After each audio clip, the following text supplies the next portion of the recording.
حضرت داؤد علیہ السلام اللہ کے وہ برگزیدہ نبی تھے جنہیں نہ صرف نبوت عطا ہوئی بلکہ اللہ نے انہیں ایک مضبوط بادشاہت بھی عطا فرمائی۔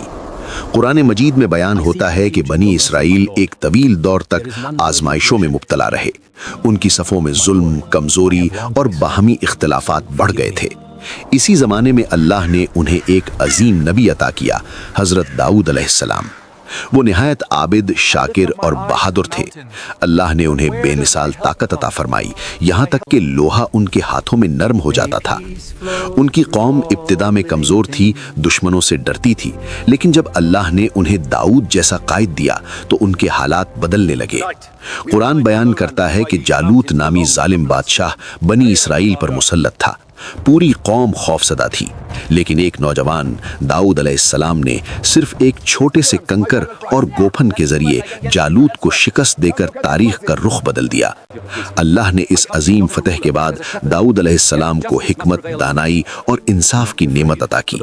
انہوں نے بنی اسرائیل کو عدل، عبادت اور شکر گزاری کا راستہ دکھایا۔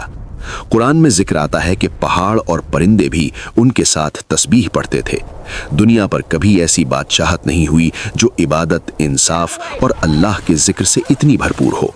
لیکن ان کی قوم پھر بھی بار بار آزمائی گئی، کیونکہ بنی اسرائیل کی طبیعت میں ناشکری، ضد اور اختلافات موجود تھے۔